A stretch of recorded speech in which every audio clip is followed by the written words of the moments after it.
848 News Radio 1120 KPNW. Executive Director of the Eugene Cascades and Coast Sports Commission. It's a mouthful. She is in studio.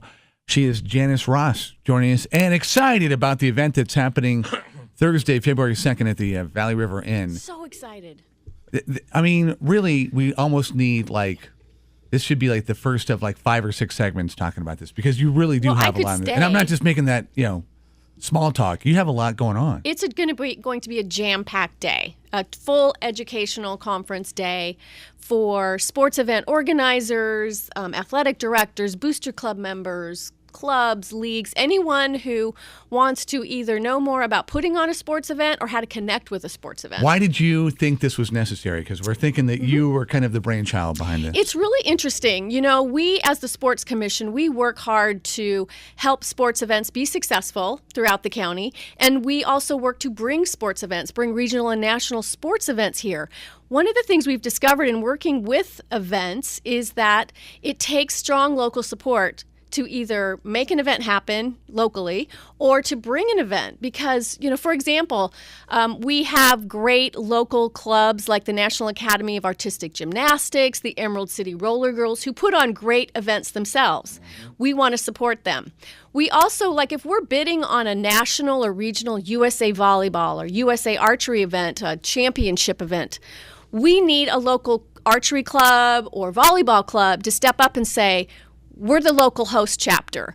And so what we're finding is as we start working with more of our local sports event organizers, clubs, schools, on sports events, a lot of them have been afraid to say, yeah, I'll step up and be the club because they ask us the same questions, which is, well, how do we get enough volunteers? How do we get the media to cover our event in the first place? How do we find sponsors?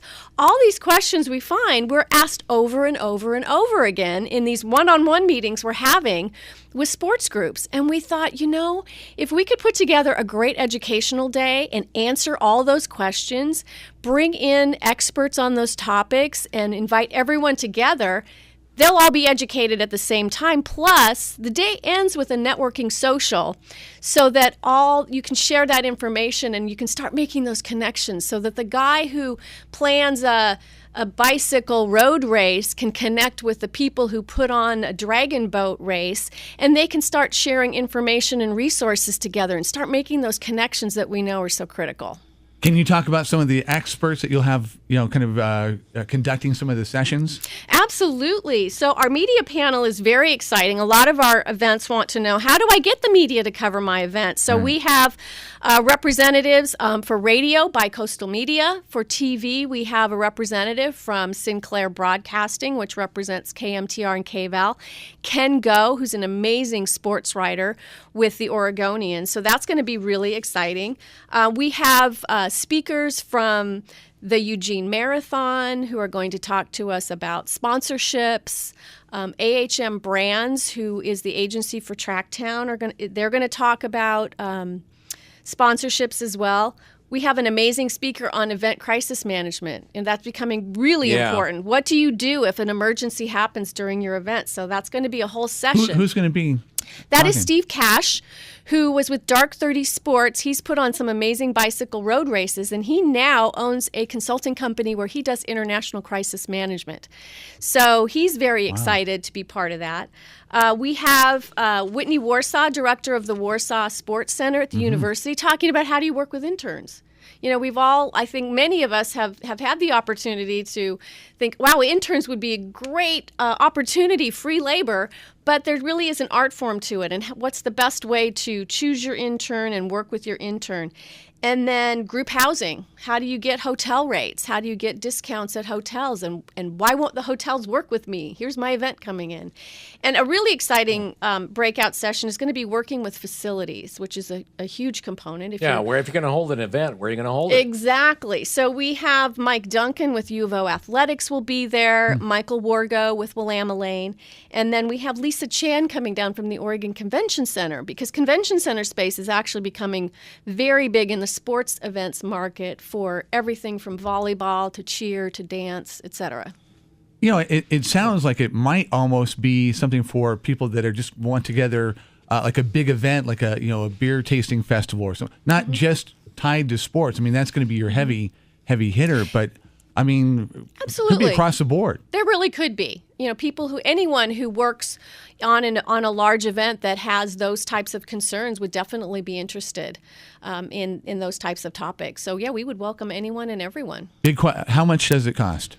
It costs $95 for the day, and that does include all your breakfast, your lunch, and the networking social.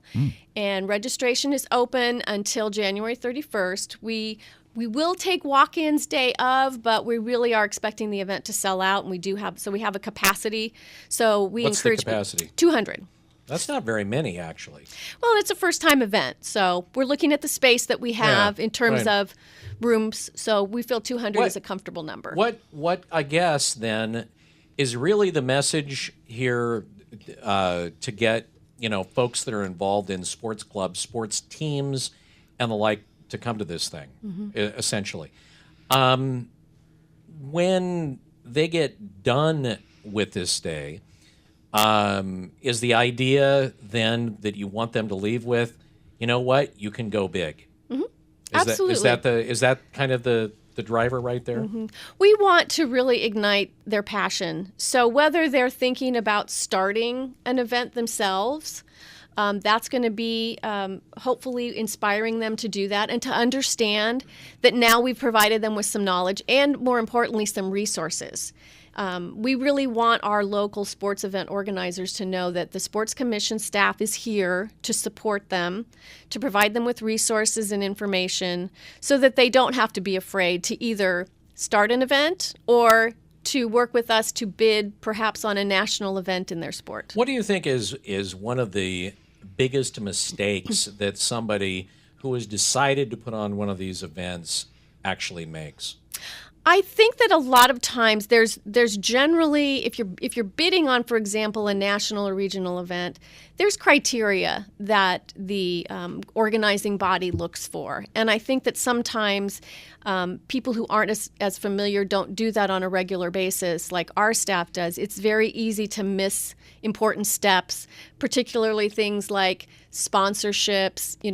Can I even go after sponsors? Because sometimes those large organizing bodies have sponsor relationships, so your hands are tied a little bit. And how much, if I get a sponsor for this event, how much can I keep versus how much has to go to the organizing body? So things like that. So just watching the budget and really understanding what it takes to put on an event. I think people are often surprised by the human resources that it takes in terms of volunteers, for example. Keynote speaker Vin Lanana going to be talking about how he got the worlds here? Absolutely. Possibly? Yeah, we're very excited to have Vin Lanana as our luncheon keynote speaker, and he will be talking to us about what it takes to ignite a community and a state and to put on an event like the World Championships. Okay. Times on that day. What time is it going to be? Registration opens at 7:30. The day starts at 8 o'clock with breakfast and welcome. And the sessions themselves go until 5, and then our networking social is 5 to 7. Nice. We also have some spots if people just want to join us for the networking. There's a special registration. They can just come for the networking if they'd like. So if they want to get tickets today, because you don't want to wait. Absolutely. How do they do that? OregonSportsSummit.com is the website. Okay, and again, that is going to be Thursday, February 2nd at the Valley River Inn. Janis, great job. Thank you. A lot of stuff to cover. It sounds like you're pretty passionate about it. Very passionate. All right, that's it for us. We'll see you tomorrow, 6:05, right here on 1120 KPNW. Make it a good one. KPNW, make it a good one.